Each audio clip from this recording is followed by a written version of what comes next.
హైదరాబాద్ నుంచి విజయవాడ జాతీయ రహదారిపై ఘోర రోడ్డు ప్రమాదం జరిగింది.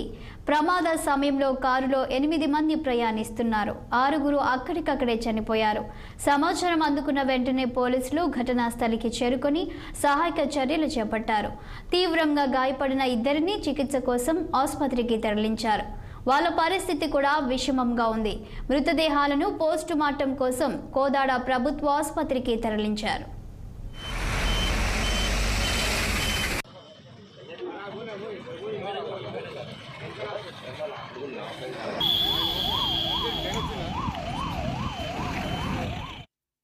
హైదరాబాద్ విజయవాడ జాతీయ రహదారి ప్రయాణికులకు మృత్యుగా మారింది. ప్రతిరోజు ఎక్కడో ఒక చోట రోడ్డు ప్రమాదం జరుగుతుంది. రోడ్డు యాక్సిడెంట్లో అనేక మంది విగత జీవులవుతున్నారు. చాలా మంది గాయపడుతున్నారు. హైవేపై అండర్ పాసింగ్ బ్రిడ్జిలు లేకపోవడం, ఇరుకు వంతెనలు, ఓవర్ స్పీడ్ డ్రైవర్ల నిర్లక్ష్యంతో ఈ ప్రమాదాల సంఖ్య పెరుగుతుంది. ప్రయాణికుల నుంచి టోల్ ట్యాక్సీలు వసూలు చేస్తున్న కాంట్రాక్ట్ సంస్థలు హైవేపై భద్రతను గాలికి వదిలేసిందనే విమర్శలు వస్తున్నాయి.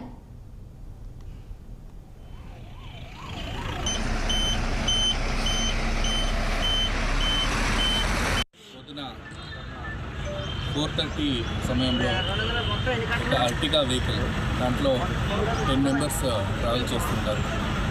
4 చిల్డ్రన్ అండ్ మిగతా వాళ్ళు ఎల్డర్స్ ట్రావెల్ చేస్తుంటే కోదాడ్ అవుట్స్కట్స్లో NH 65 మీద ఒక లారీ బ్రేక్ డౌన్ అయ్యి యాక్సిల్ కట్ అయ్యి ఉంటుంది. దానికి బ్యాక్ సైడ్ నుంచి ఓవర్ స్పీడ్లో హిట్ చేస్తారు. సో ఈ 10 మెంబర్స్ ట్రావెల్ చేస్తుంటే దాంట్లో 6 మెంబర్స్ ఆన్ ద స్పాట్ చనిపోతారు. ఇమీడియట్గా పోలీస్ స్టేషన్ ఇన్ఫర్మేషన్ వస్తే ఇన్స్పెక్టర్ గారు రష్ అయ్యారు. మిగతా వాళ్ళని హాస్పిటల్కి తరలించడం జరిగింది. ఇప్పుడు డిసీజ్ దాంట్లో 5 మెంబర్స్ ఎల్డర్స్ ఉన్నారు. ఒక 4 ఇయర్స్ గర్ల్ ఇంకా సర్వైవ్ అయిన దాంట్లో ఒకరు నాగమణి అని ఒకరు ఉన్నారు. మిగతా 3 పిల్లలు. యాదాద్రి భువనగిరి జిల్లా చౌటుప్పల్ మండలం ఆందోళన మైసమ్మ దేవాలయం నుంచి ఆంధ్రప్రదేశ్లోని కృష్ణా జిల్లా చిలకల్లు వరకు 181.5 కిలోమీటర్ల వరకు 2 లైన్లుగా ఉన్న 65వ నంబర్ జాతీయ రహదారి 2000 కోట్లతో 12 సంవత్సరాల క్రితం JMR సంస్థ 4 లైన్లుగా విస్తరించింది.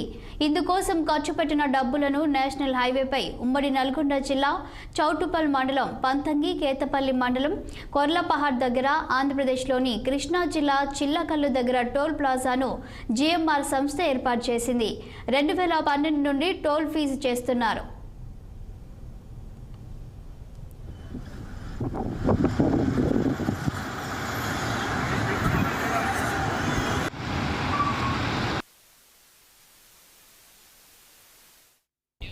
హైవే విస్తరణ సమయంలో సర్వీస్ రోడ్లు, మౌలిక వసతులు కల్పిస్తానన్న హామీ ఇప్పటి వరకు పూర్తి చేయలేదని స్థానికులు చెబుతున్నారు. హైవేకి ఆనుకొని ఉన్న ప్రతి గ్రామానికి అండర్ పాసింగ్ సర్వీస్ రోడ్లు ఏర్పాటు చేయాల్సింది. కేంద్ర ప్రభుత్వ నిబంధన ప్రకారం డేంజర్ జోన్స్ దగ్గర హెచ్చరిక బోర్డులు ఏర్పాటు చేయాలి. బైపాసుల వద్ద రోడ్డు ప్రమాదాలు జరగకుండా చర్యలు చేపట్టాలి. కానీ ఇవన్నీ కాంట్రాక్టర్లు పట్టించుకోవడం లేదని జనం మండిపడుతున్నారు. ఇప్పటికైనా అధికారులు JMR సిబ్బంది స్పందించి ప్రమాదాల నివారణకు చర్యలు తీసుకోవాలని ప్రజలు కోరుతున్నారు.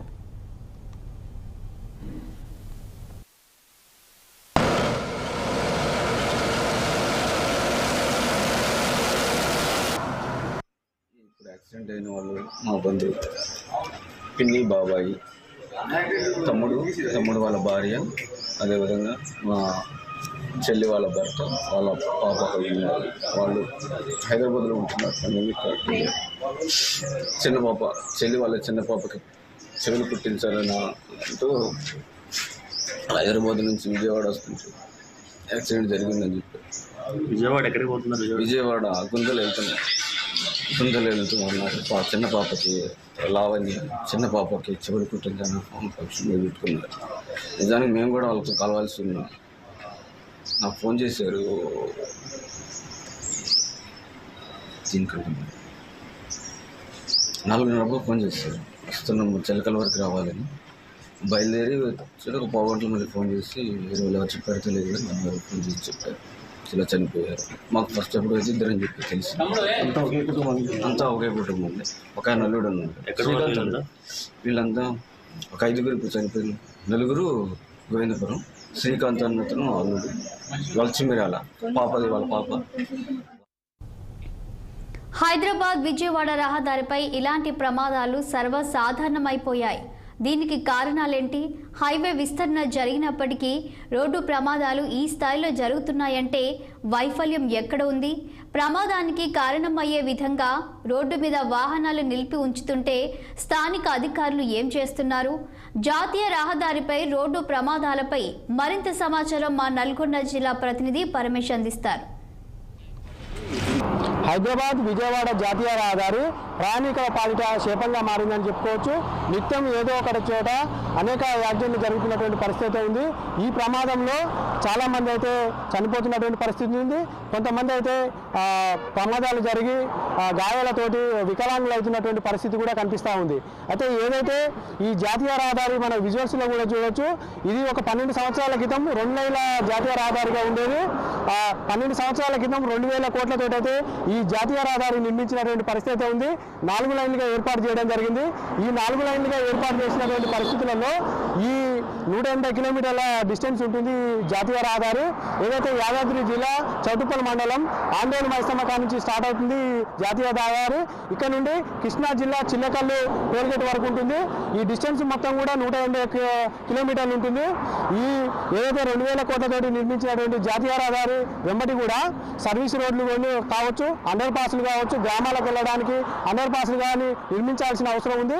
కానీ సర్వీస్ రోడ్లు కూడా నిర్మించకపోవడంతో అయితే రహదారి వెంబటే లారీలు కావచ్చు, కార్లు కావచ్చు, అనేక వాహనాలు రహదారి వెంబటే నిలుపుతుండటంతో అయితే అనేక యాక్సిడెంట్లు జరుగుతున్నటువంటి పరిస్థితి ఉంది.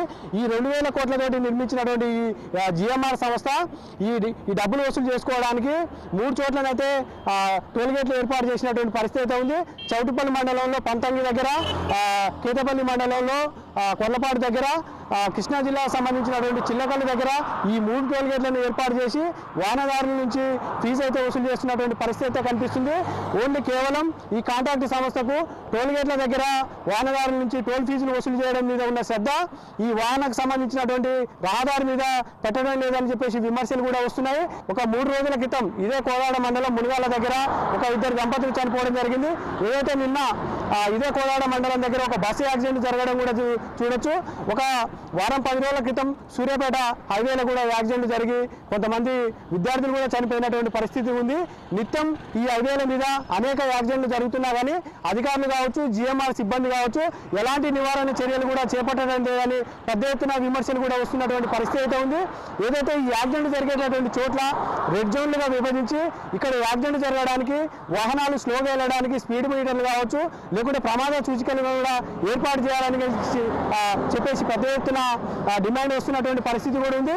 వీటన్నిటిని కూడా జిఎంఆర్ సిబ్బంది పట్టించుకోకుండా ఇష్టానుసారంగా వ్యవహరిస్తున్నారని చెప్పేసి కూడా స్థానికులు ఏదైతే చెప్తున్నటువంటి పరిస్థితి కూడా ఈ జాతీయ రహదారి మీద కనిపిస్తున్నటువంటి పరిస్థితి ఉంది. వాహనదారులు కూడా తాగిన మైకంలో అతివేగంగా వస్తూ ఎక్కడ పడితే అక్కడ ఇష్టానుసారంగా వాహనాలు ఆపుతున్నటువంటి పరిస్థితి కూడా ఉంది. కార్లు, జీపులు సంబంధించినటువంటి అయితే అతి వేగంగా వచ్చి రోడ్డు వెంబడి ఉన్నటువంటి కంటైనర్లు కావచ్చు, లారీలు కావచ్చు అతివేగంగా ఢీకొంటున్నటువంటి పరిస్థితి కూడా ఉంది. లారీలు కావచ్చు, డీసీఎంలు కావచ్చు వీళ్ళందరూ కూడా సెల్ ఫోన్లు మాట్లాడుతూ ఇష్టానుసారంగా వ్యవహరిస్తూ నిర్లక్ష్యంగా డ్రైవింగ్ చేస్తున్నటువంటి పరిస్థితి కూడా ఉంది.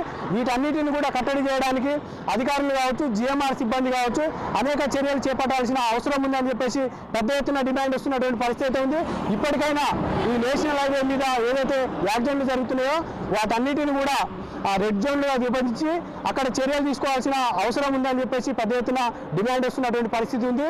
చూడాలి ఈ రోజు నుండైనా ఇలాంటి చర్యలకు జిఎంఆర్ సిబ్బంది కావచ్చు, అధికారులు కావచ్చు చర్యలు తీసుకుంటారో లేదో వేచి చూడాలి. ఏదైతే నిత్యం ఈ ప్రాణాలు పోయి యాక్సిడెంట్లు జరుగుతున్నాయో వీటికి కావచ్చు, లేకుంటే గాయాల పాలై వికలాంగులు అవుతున్నటువంటి కుటుంబాలకు కావచ్చు ప్రభుత్వ పరంగా కొంత ఎక్స్కేజీ కూడా ఇవ్వాల్సింది.